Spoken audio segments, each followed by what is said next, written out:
Hello friends, welcome to our third blog. और आज हम एक्सप्लोर करेंगे मनाली से जिस्पा और उसके बीच में हम सोलांग वैली भी जाएंगे। So let's start the journey again. हाँ जी, good morning to all of you. और आज मनाली में हमारी सुबह थी और सुबह सुबह ही हमने नई वीडियो बनाना स्टार्ट कर दिया। और सुबह का ही इतना व्यू, इतना औसम था। सुबह झरने, नदियाँ देख कर ही मन खुश हो जाता है जब ये सब चीज़ें आप अपने रूम से, होटल से, बालकनी में बैठकर देखते हो। सो अभी सन राइज हुआ नहीं था, 6:30 बजे सुबह के हुए थे। और हमने फटाफट नहा के आगे जाने की प्लानिंग स्टार्ट करी। और हमने सोचा कि जल्दी से जल्दी यहाँ से निकला जाए ताकि हमें जिस्पा जाने तक कोई भी देरी ना हो, क्योंकि यहाँ से 150 किलोमीटर के अराउंड जिस्पा है। सो लेट्स स्टार्ट। जब हम रात को पहुँचे थे तो हमने रात को मनाली के मार्केट को एक्सप्लोर किया था। काफ़ी थक गए तो हमने ज़्यादा वीडियो नहीं बनाई और थोड़ा सा एक्सप्लोर करने के बाद ही हम सोने चले गए। तो चेकआउट से पहले मैंने सोचा क्यों ना अपने रूम का ओवरव्यू दे दूँ। बहुत ही शानदार होटल है मनाली में। ये होटल प्राइवेट बस स्टैंड के जस्ट ऑपोजिट है। और यहाँ पे मेन अट्रैक्टिव इस होटल का ये है कि आप बालकनी में बैठ के सामने का व्यू बड़े आराम से ले सकते हैं। और यहाँ का टैरिफ भी बड़ा अफोर्डेबल है। सो आपको मैं रिकमेंड यही करूँगा कि आप यहाँ आएँ। इसका एड्रेस मैं डिस्क्रिप्शन में डाल दूँगा, तो जब भी आएँ इस होटल में एक बार विज़िट करें। बहुत ही अच्छा एम्बियंस है और बहुत ही अच्छा ओवरलुक है। उसके बाद हमने मार्केट से पराठा को ट्राई किया, जो कि आलू का था, बट हमें इतना अच्छा नहीं लगा। टेस्ट इतना अच्छा बढ़िया नहीं था। उसके बाद खाने के बाद हमने स्टार्ट की जर्नी अपने बाइक से। और हम बड़े एक्साइटेड थे जाने के लिए। और ऑलमोस्ट 11 AM हो गए थे। निकलते निकलते हमने काफ़ी टाइम लगा दिया, क्योंकि ब्रेकफास्ट करने में थोड़ा सा टाइम लगा, चेकआउट करने में भी थोड़ा सा टाइम लगा और थक भी गए थे लास्ट डे आनंदपुर से मनाली तक। जी, हमारा सपना साकार हुआ और हम पहाड़ों में पहली बार आज करने जा रहे हैं राइडिंग, वो भी अपनी बाइक से। तो एक मस्त ही एक्सपीरियंस है, क्योंकि मैंने कभी सोचा भी नहीं था कि मैं ऑन द माउंटेन्स में राइड करूँगा। मनाली से अटल टनल कम से कम 1 घंटा लगेगा हमें। और अटल टनल से 2 रूट्स डाइवर्ट हो जाते हैं। एक रोहतांग पास के लिए जाता है और एक जिस्पा के लिए जाता है। तो आज हम जिस्पा के लिए जाएंगे। लास्ट ईयर मैं रोहतांग पास गया था कॉक्सर में, और वहाँ पे मैंने देखा था, बट वहाँ पे आपको परमिट लेना पड़ता है आगे जाने के लिए। बट आज हम जाएंगे जिस्पा, और रास्ते में सोलांग वैली भी मिलेगी, उसको भी मैं आपको दिखाऊँगा। रोहतांग पास मनाली से लगभग 51 किलोमीटर है और इसकी ऊंचाई 3978 मीटर ऊंचा है। और वहाँ पे भी अद्भुत नज़ारे हैं, बर्फीले पहाड़ हैं। थोड़ी दूर ही चलते हमें ये वाला ब्रिज दिखा, जिसमें आपको अभी लास्ट ईयर कुछ महीने पहले ही ये हमें न्यूज़ में काफ़ी इसमें हाईलाइटेड था कि यहाँ पर बारिश हुई है और सारे जो पत्थर हैं वो इस ब्रिज के बीच में आ गए थे। तो अब आप देख सकते हैं कोई पत्थर नहीं है, बिल्कुल क्लैरिटी है। अब सब देखिए कार्स और बाइक्स बिल्कुल ही औसम जा रहे हैं। तो न्यूज़ कुछ ही यहाँ की जो आर्मी और यहाँ के जो पुलिस वाले हैं, उन्होंने पूरी हेल्प करके यहाँ को क्लियर किया और अब कोई ऐसी चीज़ नहीं।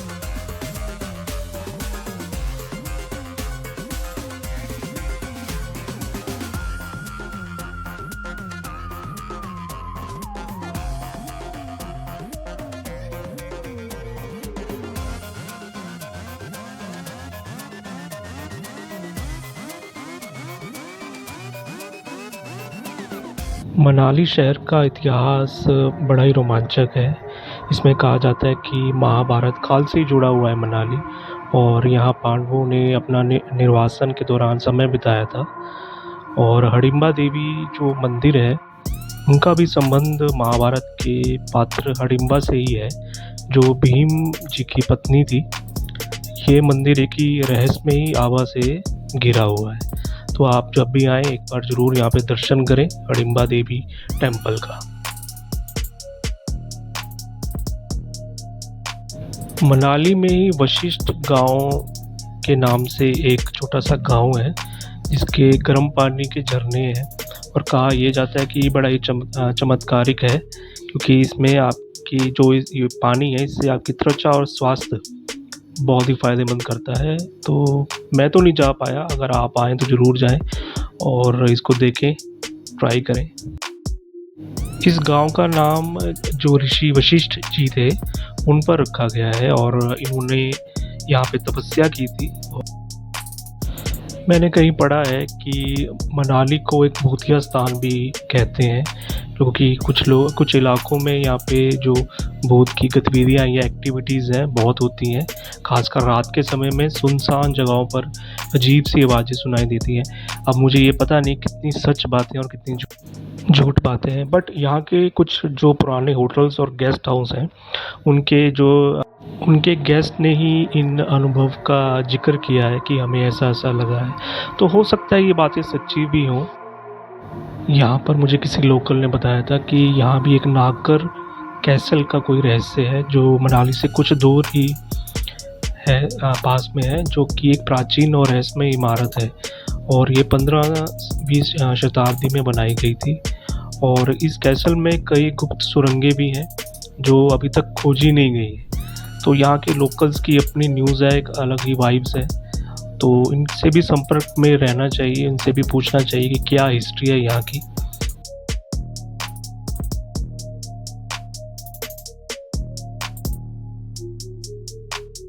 ये बातें आप सब सुन के डरे नहीं और यहाँ आने से बिल्कुल ना डरें। ये सब बातें कितनी सच्ची हैं कितनी झूठी, मुझे कोई ऐसा डर नहीं लगा यहाँ पे। बहुत ही, आप जब भी आएँ अपना फ़न करें, ऐसा कुछ नहीं है कि ये है और वो है। सब चीज़ों के दर्शन करें, एंजॉय करें और फ़न करें।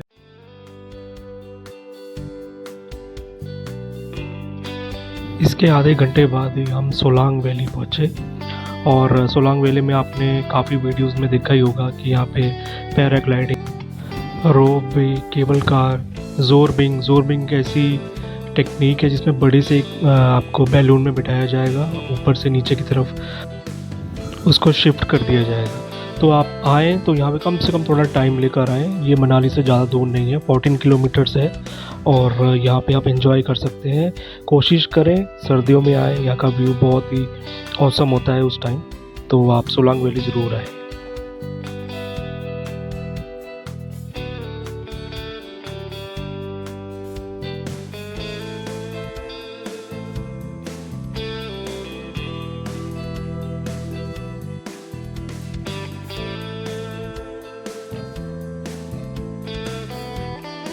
जी हाँ, कम से कम 1-1.5 घंटे बाद हम अपने अटल टनल मेन फेवरेट और मेन अट्रैक्टिव डेस्टिनेशन पर पहुँच ही गए और हमें यहाँ बहुत ही अच्छा लगा। और अटल टनल के बारे में तो बहुत सारी चीज़ें, बहुत सारी हिस्ट्रीज़ हैं और ये तो गिनीज़ बुक ऑफ रिकॉर्ड में इन्होंने अपना नाम तो दर्ज करवाया है।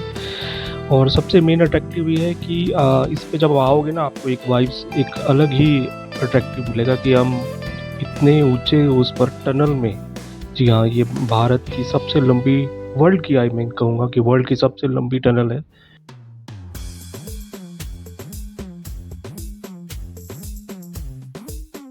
जी हाँ, इसका construction BRO, border road organisation ने किया है, जो कि इंडियन आर्मी का एक सबसे बड़ा महान उपक्रम है।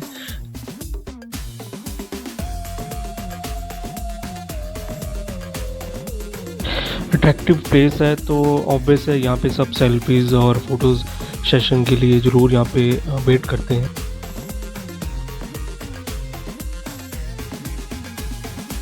टाइम न वेस्ट करते हुए हम टनल में एंट्री लेते हैं और हमने एंट्री ले ली है अटल टनल। जी हाँ, क्या स्मूथ सड़क है और क्या नज़ारा है, बिल्कुल ज़बरदस्त।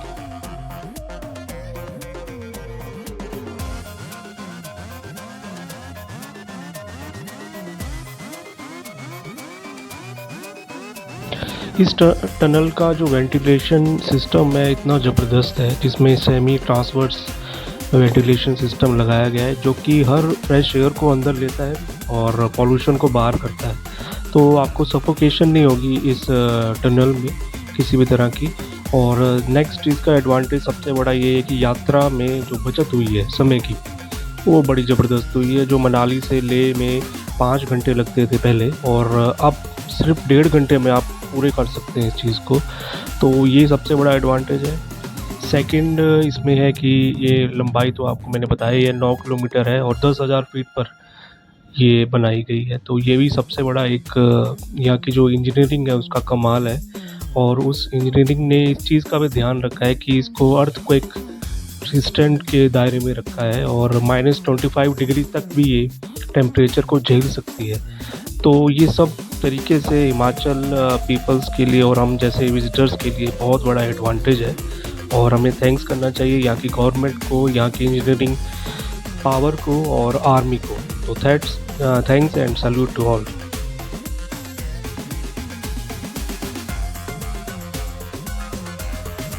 इस टनल में सब एडवांस सेफ्टी है। हर 150 मीटर पर सीसीटीवी कैमरास हैं, इमरजेंसी एग्जिट्स हैं 500 मीटर पर, टेलीफोन बूथ्स हैं और डिटेक्शन सिस्टम है, और सब कुछ इतना बेस्ट है। और हम अभी थोड़ी देर में ही एग्ज़िट होने वाले हैं। आपको बीच में थोड़ी सी ठंड लगेगी स्टार्टिंग में, और जल्दी जल्दी मैं जब लास्ट ईयर पहुंचा था तो यहाँ एग्ज़िट होते ही बर्फ़ थी। अब मैं देखता हूँ कि मुझे क्या सरप्राइज़ मिलता है। बर्फ़ है और यहाँ पे नहीं है, मुझे लगता नहीं है इस बार बर्फ़ मुझको दिखेगी। लेट्स सी क्या होता है।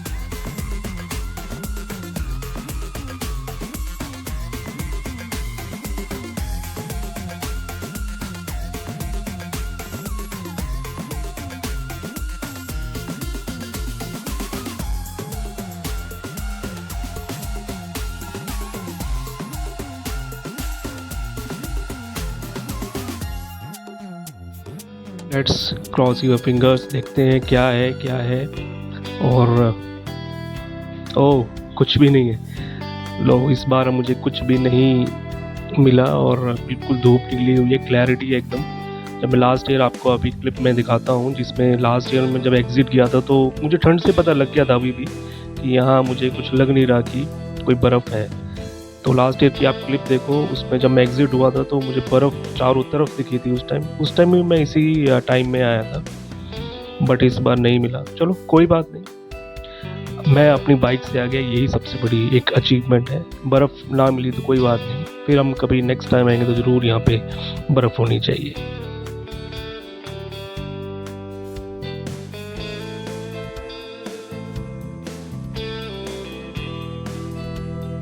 चलिए, जाते हुए हम इस वीडियो को इसी पार्ट में एंड करते हैं। नेक्स्ट वीडियो में हम जिस्पा कवर करेंगे, और लास्ट में आप लास्ट ईयर की मेरी क्लिप देखिएगा 2023 की, जब मुझे यहाँ पे मैं जब अकेला ही आया था।